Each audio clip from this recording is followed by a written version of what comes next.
Inspiring, educating, and at times, entertaining.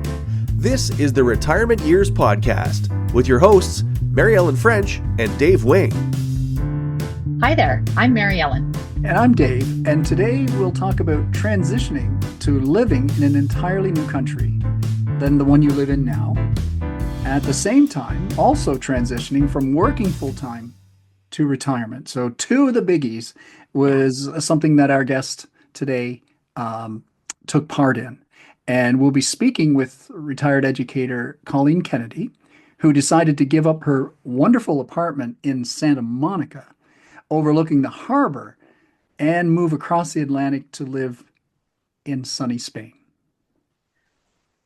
Yeah, I really acknowledge Colleen for the courage that took, because I got to virtually see her apartment in Santa Monica, and the view really was spectacular. But her current view in Spain is equally spectacular. Yeah, I'm sure it's lovely too. Yeah. So, talking about taking on two major transitions at the same time, when we look at the list of major life transitions, which sometimes is an expected change, like Colleen's, and sometimes it's, of course, an unexpected change. But, we think about things like starting or ending school when we're younger, career changes, getting married, getting divorced, becoming a parent, and losing a loved one. And that list doesn't necessarily include moving in sort of the top 5 or whatever. Right. But it is still a major life transition in most people's books. And it can actually be one of the most stressful when you think about it, because of the logistical challenges, the emotional adjustments, and the uncertainty, right, that's associated with adapting to a new environment. Well, and I think by now you know me well enough to know that moving would be fairly high on my list. And not only because, but largely because of the list of stressors, such as you just don't know. So there's too many logistical things that could go wrong.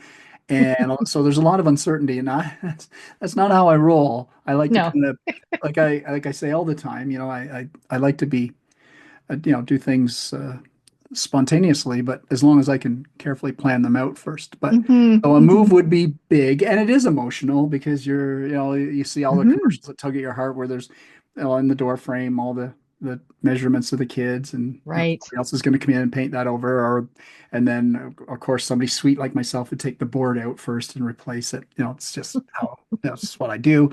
And I do think, though, that I would be open to trying another country like that. That it has its appeal.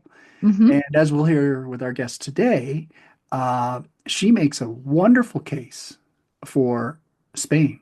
And she's already done the legwork, a lot of the legwork, and we'll hear more about that as well. But I think at the end of the day, too, a nice compromise would be a few months somewhere warm, and maintain your foothold in the country you currently live in. So that would be a nice way to do it now, and a lot of people do, and especially in retirement. Yeah. All right, so let's dive in, and here's our interview with Colleen Kennedy. All right, thank you for joining us here today, Colleen. Thank you. Welcome to the podcast. I am just so in awe of what it is that you have created for yourself, which is moving from the US to Spain permanently. I'm so intrigued by this. So I've got a couple of questions here for you that I think, I think what you have to share today is going to be really valuable for listeners. So first of all, where were you at in your career when you decided that you wanted to live somewhere other than the United States in retirement? Well, about 8 years ago, I went to the Mediterranean on a 21-day vacation, 13 days of cruising throughout the Mediterranean. And that inspired me. I'd always had it in my back of my mind that I wanted to travel and may want to go and live somewhere else. In fact, as a young person, I almost moved to Japan. I got accepted in a program there to teach English, and I chickened out. I was afraid. So moving fast forward, I thought this is my opportunity as a retired person to be able to do some travel and possibly live in a foreign country. So when I went through the Mediterranean, I found some phenomenal places that I considered moving. Croatia was gorgeous and I loved it. And Montenegro was also beautiful. And I went through several places in Spain. I went to Barcelona, Cartagena, and Malaga. And I was along the Monte Carlo and just so many more places than I can even name. But what's the two places that really stuck out in my mind was Croatia and Spain. And I was in Cartagena and I remember walking from the port and I saw this gorgeous big tree that reminded me so much of Santa Barbara. And I looked all around and I saw the beautiful buildings and I went, I could live here. Wow. And so as I, continued through my journey, the other place that struck me that way was also Croatia. I really loved it. So I started looking at a magazine. I joined a magazine. It was a physical magazine. Now it's not. It's an emailed magazine, but it's International Living Magazine. And so I would read about these various places. And in reading about these various places, there were options that came up that sounded fantastic. And I also considered Mexico and looked at the cost of living in all the different places. And then it went from there. That is so amazing. So what questions then, you visited these places, what kinds of questions did you ask yourself when you were deciding which country to eventually choose to live in retirement? Well, there's several things that I think a person needs to consider, and I considered in that. As you get older, healthcare that is high quality is a huge deal because you never know as you get older what might happen. So you want to be somewhere that is reasonably priced, but also high quality. And you want to be somewhere where you have the ability to be able to communicate well enough with healthcare providers so that you are able to advocate for yourself, because I think that's a super important thing. And with Spain specifically, they were listed as fifth in the world for healthcare, and the United States was listed as 53rd. So Wow. that shocked me. And as I further found out, many countries, the doctors all speak English because many of them are trained in English speaking schools. So Right. that's really good to know that it's not just Spain, but many of the countries do have English speaking doctors. But you also want to have nurses and other people that, are going to be your providers that speak English. So that was huge. And that was important as I looked at my various options. And low cost of living was super important because as a former teacher, I do have a pension. However, I never made it that much money, so my pension isn't that high. But it's better than Social Security, that's for sure. So that was important, that it be somewhere that the cost of living was reasonable. Another area that was super important to me was climate. I am a Southern California born and raised girl, and I'm used to being around the ocean. And I spent so many years body surfing and hanging out at the beach that I have a passion for the ocean. Yeah. And so I didn't want to move somewhere inland. At one point in my life, I lived 13 very long years in the Midwest, and no casting aspersions to the Midwest, but it's just not for me. Right. So that was very, very important to me. And also, I had traveled various areas within Mexico and know this to be so in other parts of, as you go towards South America, was that many of those countries are third world. And for me, that was not a good fit. I wanted to be somewhere first world. And I wanted to have that transportation. I wanted to be able to have clean, beautiful city not too far from where I might live. I've always kind of lived in the suburbs, but I didn't want to be out in the middle of nowhere. I didn't want to be in a really small place that didn't offer to me transportation. And I also wanted to be somewhere that had all the amenities that I've grown used to living in the United States. Right. So earlier you mentioned International Living Magazine as being a really helpful resource when you were sort of zeroing in on which country you might want to move to. Were there any other resources, Colleen, that you found helpful either when you were making the decision or after you'd made the decision? I started joining some Facebook groups for the countries that I was interested in to find out more about their immigration and kind of look into and hear about the living of the expats in those areas. Yeah. And so I had joined Spain. I had joined a couple of groups for Portugal because it was also on my radar, even though I had not been there. And then I had basically narrowed it down to those two. What I found with the International Magazine, more than just their magazine, was that they had various resources that were literally on an entire area. So I had accessed Mexico as a resource there, and they went into great detail about that. I also accessed Portugal on there. And so I found that, it was kind of like a one-stop shop for me. It was really super helpful. I did do some Googling and, there was nothing that was a particular resource other than that I found that was as comprehensive. But I did find that the Facebook groups were super helpful because I learned more about some of the downfalls in certain areas as far as immigration or what an American was facing in those particular countries, which was exceptionally helpful.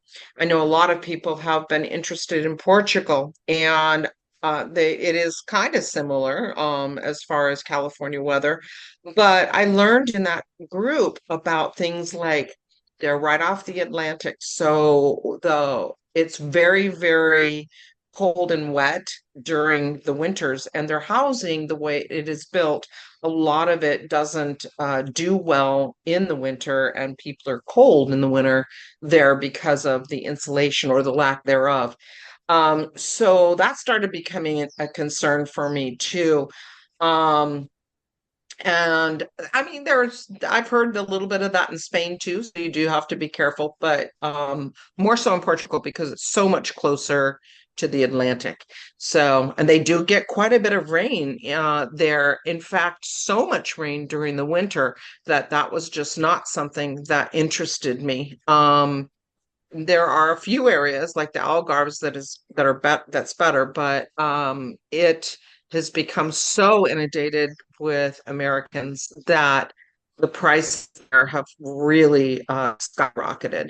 And what I found out through the people that were trying to move there is a lot of the people wanted a 1 year upfront payment of rent. Wow. To move there. Yeah, which that's not necessarily something most of us would want to do. No. So there were, I just learned a lot of different things about the different areas.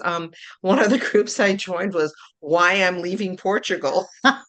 It's really helpful because I learned a lot about the culture and the people and some of the things that some of the Americans were dealing with in regards to that and the differences about that. And so I took my own personality into consideration in looking for a culture that I felt that I could integrate and feel comfortable because I do believe that certain areas, even here in the United States, have a certain kind of vibe or culture or way of being. Obviously, people are always different, but just an Yeah. overriding type of a culture. And for me, it really resonated for Spain when I was reading. I even went on to a website for dating because that was really helpful. It taught me a lot. I read an article about how, and I can't even remember the website, but it talked about how the people, men in that culture, how they generally relate to women. And I loved that because I then thought about myself and I wondered, how would that work for me? So, and when I was comparing Portugal to Spain with that, it was definitely the Spanish really hit home because it talked about how they wear their hearts on their sleeves and they're very open. And I am more like that as a human being too. So, that would probably be one of the other things that I looked at, but I honestly don't even remember the name of the site. That is so interesting. I don't think that would have occurred to me, Colleen, to really examine sort of who I am within a particular culture and then look for a culture in maybe some non-traditional ways to really get a different perspective on that culture. That's so interesting. Oh, I love that. Yes, I love and that. I found an opportunity to go to Europe. Well, I went in 22. I have a soft landing, which I can go into later, but with that, going there for 2 months and doing a stay was long enough for me to learn a lot about the people and myself and how I felt within any given area that I visited. And I found that to be extremely important. I just don't think that it's wise to move sight unseen to an area Right. because your heart will connect Yeah. to the country that you feel resonates Yeah. in your spirit, Yeah. it does. Oh, so you mentioned a soft landing. Do you want to tell us a little bit about that? So I was a special education teacher for 28 years. I am retired. And I retired a year ago, just about now, so I had a student in my day that his parents, unbeknownst to me, his father grew up in Spain. And so my daughter went to our dentist, who was the mom, and she asked how was your mom doing, and my daughter goes, she's moving to Spain. She wants to move to Spain. And my friend Carmen said, "You're kidding me." She goes, "My husband's from Spain. Have your mom contact my husband." So I did, and from that's how I ended up getting to live in Spain for 2 months because his mother had a rental there, and so I rented the rental for 2 months, and I lived like someone who lives in Spain. The first half was without a car, and the second half I rented a car to do a little more exploring. And so that was super helpful to Yeah. me to learn a lot about the area. Moving fast forward, first of all, these people are very dear to my heart. And moving fast forward, and they're still in my life. Um, I have remained in touch with them, and I got a call from the husband, John, and they have a rental there that was supposed to be rented through 2025, but he wanted to remodel, and the people had lived there 10 years, wanted to buy it. He didn't want to sell his place. And so they decided to break their lease with, blessings. And they bought a place in Spain, and that left John's place available, and he has totally remodeled it. Brand new bathrooms, replastered the walls, brand new flooring, and a brand new kitchen. I am moving into the most fabulous 2-bedroom, 2-bath place that has a beautiful pool and a little view of the ocean, Wow. just in the most tropical, gorgeous community. So I am very, very blessed to have a soft landing Yeah. and get this opportunity. Most people are scrambling and stressed about trying to find somewhere to live, Yeah. and you have a timeline within your immigration paperwork of your non-lucrative visa that I'm on, in which you must have a lease. And if I'm not, I think I'm correct on this. I think from the time of the time clock starts the day you move into Spain on the non-lucrative. So when you enter Spain, then you have 30 days to register in order to get something called a padrón, and you have to be able to bring your lease. So I've already got that. So there's no stress there. I have a very nice, lovely place with a soft landing. That's so amazing. That's so amazing. So it sounds like the housing piece is looked after. What's been the most difficult aspect of preparing for the move to Spain? Leaving my friends and family. Yeah.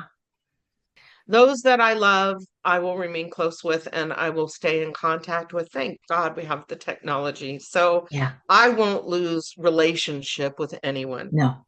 And already my 2 boys don't live near me. One's in Northern California, in Tahoe, and the other one is in Springfield, Ohio. So Yeah. those relationships are typically phone relationships anyways, Right. except for maybe twice a year. My daughter was in Tahoe, but moved back to Southern California and moved to Redondo. And that's hard for me to Yeah. leave Yeah. because she's very close to me. She's 30 minutes away. Yeah. Of course, we also have, great communication through the phones, so that will continue. And I will come back, and Yeah. I can afford to come back because of the cost of living being so low. I can help my kids to come out and see me, and they can, come to Spain, and I've got a 2-bedroom place to live in, and Yeah. I can afford a 2-bedroom place Yeah. because it's so inexpensive there. So that's probably the most difficult thing for me, and it Yeah. does cause me to be a little teary-eyed, Yeah. because I will miss them. Yeah. However, the other thing that probably is the most difficult is um, has been I live in a place that is spectacular. Yeah. I live literally across the street from the harbor in San Pedro, as far as this spectacular view of the ocean. And it's very difficult to give that up. Although I can recreate it in Spain, Yeah. the thought of moving and what if it doesn't work out? Right. What if I decide I come back to the United States? I won't be able to get this place back. Right. So that's painful to Yeah. walk away from. To walk away from all of the special things I have here. I'm not walking away dissatisfied with where I live. I have a beautiful life here. Yeah. I have a yacht club that I joined back in 21, and I love my yacht club. I get to sail here on the harbor. I have a full abundant life here. Yeah. And to give that up is really hard. Yeah. It's really hard. Yeah. And then the other thing that I found really difficult for me was to literally give away 99% of everything I own. Where I live, in the lease, you're not allowed to have a garage sale. So it was a process of purging, and it went from probably the last 6 months or so, more so than earlier, where I was giving away everything that I owned. And I have this group, it's called Buy Nothing. It's a Facebook group. It's a great project where people exchange things or, give away things or ask for things. And so about 99% of everything I own went to the Buy Nothing group. And it was wonderful to have people find usefulness with my things. So there was great joy in that, but there were times that it was painful to let go of things that had memories attached to them. Right. I was very fortunate that my eldest son loves antiques, and so I had some gorgeous pieces that were Victorian period. One was a pre-Civil War beautiful pedestal table with the marble, and then another one was a post-Civil War pedestal marble table, and several other pieces. And my middle son sacrificially took his time and took all of that up to Eugene, Oregon. He came all the way down here to San Pedro and he drove all of that up to my oldest son. He was my knight in shining armor, and without his help, I would have been paying a whole lot more than what I did, in having him do it and paying him for his gas, etc. So Yeah. that sacrifice from my son was huge Yeah. for me, and it was also painful for me because I was giving up the pieces that I absolutely love. Mhm.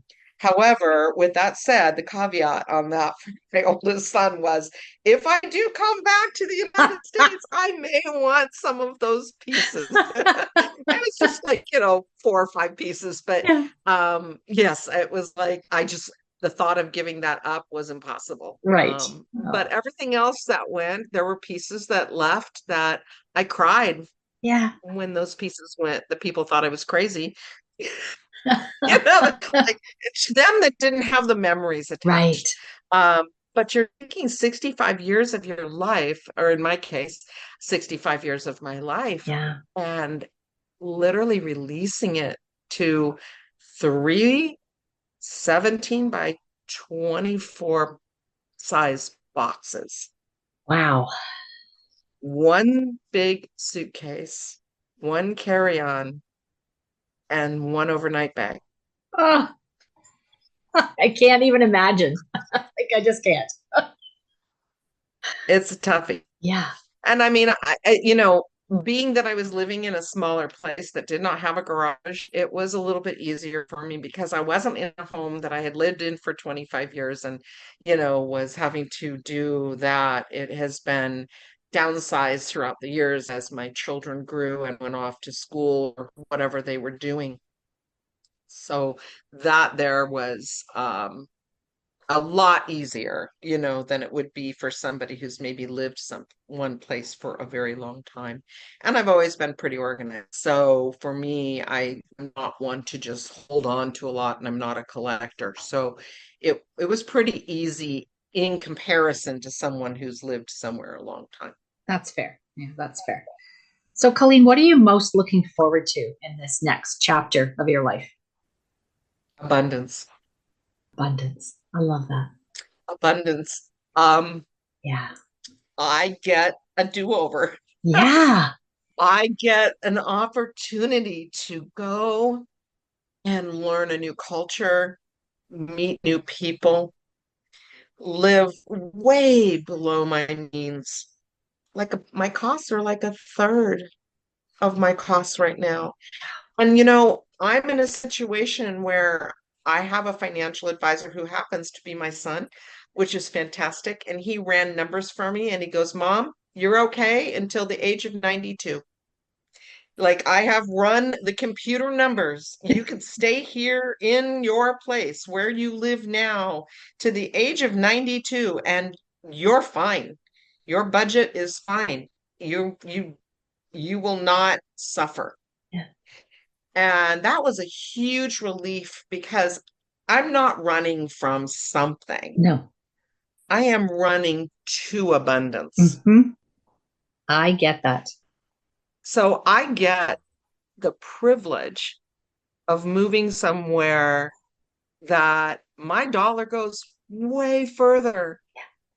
I get the privilege of moving somewhere with a rich, deep history and love of the arts that is an abundant and beautiful place with a culture that I get to learn. And I'm a life learner because I was a former teacher.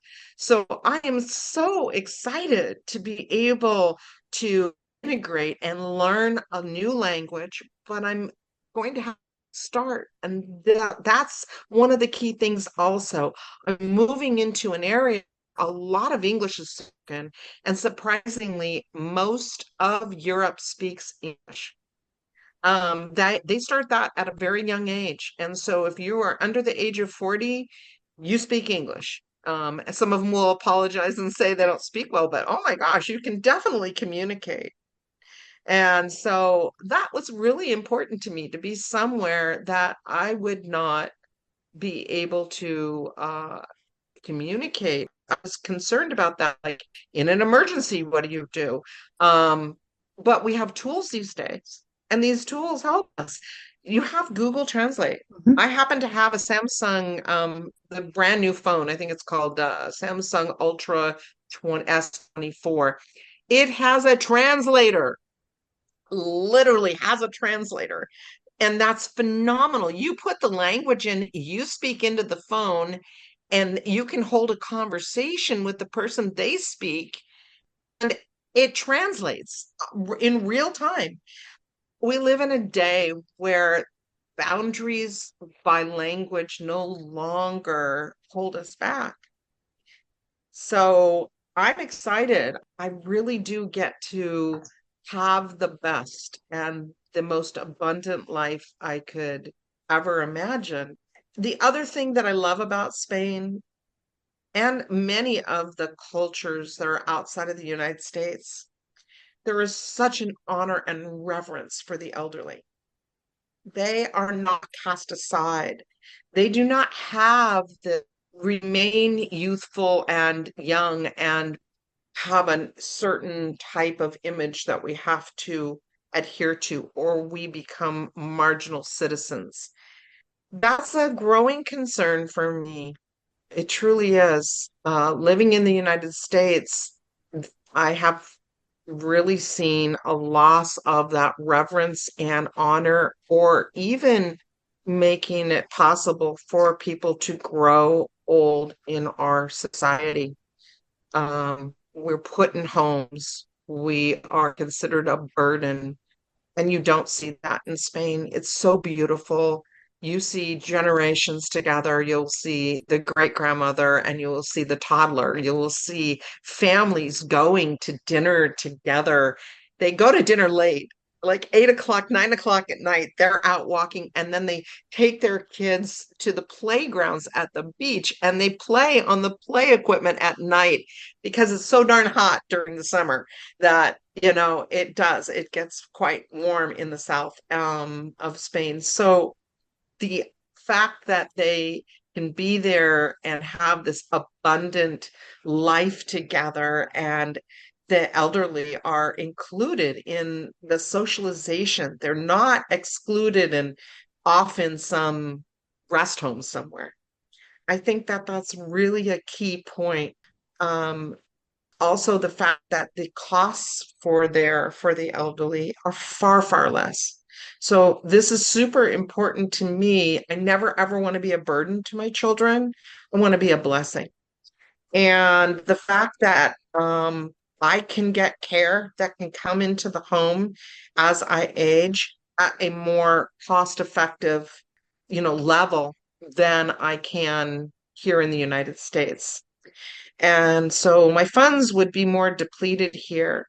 And as your expenses go up and you have to get those extra helps, I can do that more cost effectively in Spain. You're really selling me, Colleen, on moving to Spain. I'm just going to put that out there. I'm really glad to hear you have a 2-bedroom. I might be coming to visit. You are welcome to come and visit. Absolutely. Okay, so final question. What advice, in addition to all the excellent advice you've already shared, what advice do you have for anyone considering moving to another country to live in retirement? You need to go there. Yeah, go there You first. need to put your feet on that land and walk around. I think that is number one. And I would never, ever move anywhere sight unseen. And I would say do a ton of research. You want to understand you're not moving to a culture that you're going to change. You're going to move to a culture that you are going to integrate. And you cannot take a superior attitude when you move in and you are being graciously hosted by another country. A lot of times, what will happen is people will move somewhere and have an attitude of, why don't they do it that way? Why do they do it? Why do they do it that way? And why don't they do it our way? Our way is better. That will not fly in a foreign country, and that will be you will have a miserable experience if you are not open and you are not willing to question things and learn things in a foreign country. I also think that you really need to do a lot of soul searching about who you are and know who you are as a human, because you have to go in with your eyes open. If you don't go in with your eyes open, you will epically fail. You have to really see who you are, but also see the culture that you're moving into, the good, the bad, the ugly, the beautiful, and be able to realize it's not the all to end all. At the end of the day, we take us wherever we go. And so if you think that moving to a foreign country is going to make your life all fixed and beautiful, you're wrong. You're taking you there, and you're going to have to do a lot of introspective thinking about how you are relating to this new adventure. You will have your challenges. You will have your victories. You will have things that you're going to really get irritated about, but you need to really go in there and be able to say, there's things I get irritated about America too. So, you're going to have both sides. You're going to have some beautiful experiences, and you're also going to have some very challenging ones.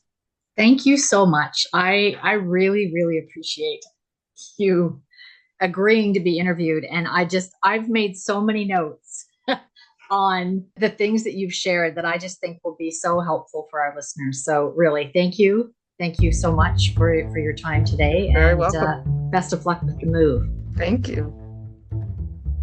So one of the things that I really loved about what Colleen described was that she had an intention, right? Before she retired, she had an intention. She knew that she probably wanted to live somewhere else other than the United States once she retired.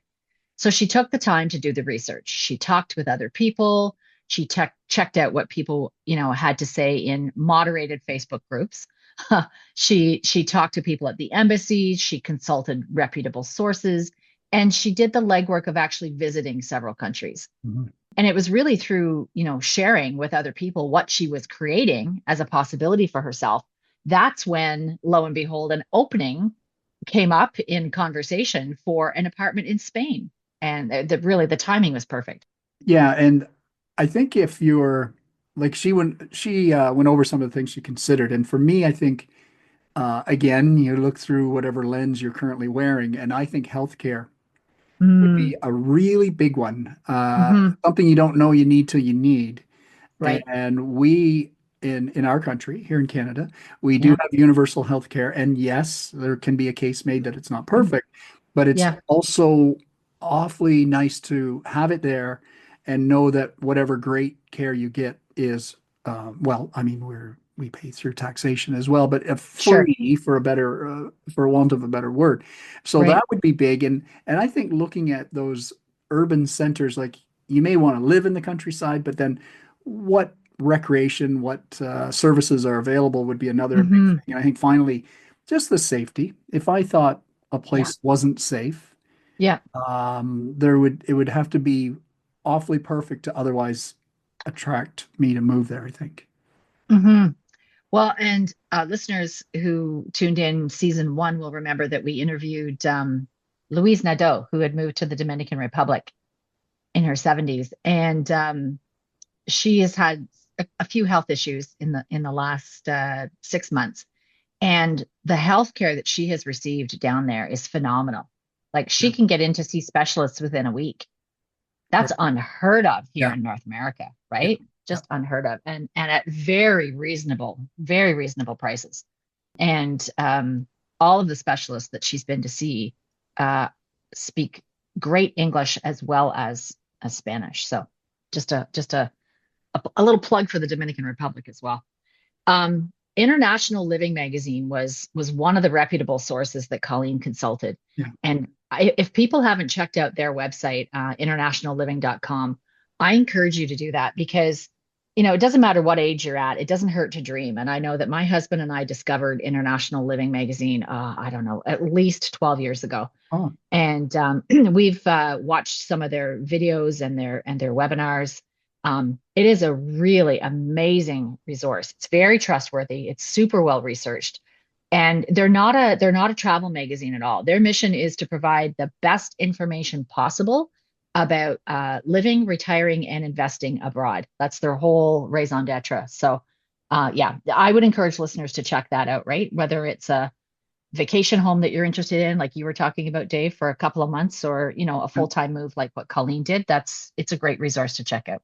now, what we heard from Colleen is talk about a massive downsizing from a house full of stuff to a couple crates or whatever. I can't remember exactly right now, but really condensed. Yeah. And I think that if you were considering a move, any move at all, but especially one that's going to involve international travel, you have to give that. That's not something you wake up and say, let's do that. No. You'd have to look, and when we talked with Janine about right sizing and all the work that's involved in that, and you may want to get her services to help because of how difficult that can be. So I think before you'd even want to get too far down the road, you'd want to make a plan, look at who you can hire to help. Do family members need the stuff, or how are you going to get rid of it? All those things before, and maybe hire someone like Janine who can come in and help you with that. And you and I've discussed this just in passing, that there are companies that will do it all. They'll come in and help declutter and take things and auction them and do all those things. So that's another option available as well. So a lot of thought has to be, this is not just right sizing. This goes beyond that. It does. And I remember that Janine's website has a planner on it for sitting down and having conversations with family. And Colleen said in her interview, right, like her kids were fantastic at so supportive of her plan. And they really, went above and beyond to make sure that some cherished pieces of furniture that she really didn't want to part with found their way to one of her kids' houses. And her kids don't even live in the same state. So that was really a critical part of the pre-planning. Yeah. I think one of the best pieces of advice that I heard Colleen give was know who you are before moving. Right? Because and the way she looked at it is that you're going to be moving somewhere to integrate. You're not moving somewhere to change anything. And you've really got to ask yourself, will I be a good fit here? Yes. Right? Yeah, because I think it would, to expect another country to bend to your will or provide the luxuries that you, even if they're very small ones, that you are used to, not a great way to get started in your new environment. No. And I think looking at finding a spot that's a lifestyle I would love to lead. Yeah. That would be where I'd want to start. And either it's too fast paced or more likely than not, if you're looking for something a little more remote, maybe that isn't going to suit you. So things to consider before a move. And that was excellent advice from Colleen, who's living it. And I was so excited for Colleen when I finished interviewing her. And, I really wished her well with this new adventure, this new life of abundance, right? That she's creating for herself, where she gets to learn a new culture and language and connect with new people and a new community and really, just enjoy living well. And I'm pleased to share with all of you that the update, because it has been a few months since I interviewed Colleen. Since our interview several months ago, she reports now that she is living her best life. That's the way she puts it. Yeah, she finds that everywhere she goes in Spain, her new country, she said people are so helpful and so kind, and she's never alone when she needs help. And one of her favorite things is walking in the sand by the sea. That's her new happy place. She was a wonderful guest. Like that makes me want to do more research and look and see where there are places to go. And we always get to this part and we think, well, that was really great. What could what can keep up with that for next week? Well, here we go again. We hope you can join us next time, because we are going to be speaking with the author of a book called Pour the Wine. You had me there. We're talking about our adult children again. So the title should hook you in a bit, because it is interesting. And we'll explore what it means to transition to a new role as a parent of an adult child. And as always, thanks for listening again this week. Thanks for sending us your feedback. And finally, thanks for sharing our podcast with others. And until next week, I'm Dave. And I'm Mary Ellen. Stay well. You have been listening to the Retirement Years Podcast, social media marketing and management provided by Madison Sloan at MSS Mad Media. Original music by Theodora Draper. Web design by Gavin Hinton.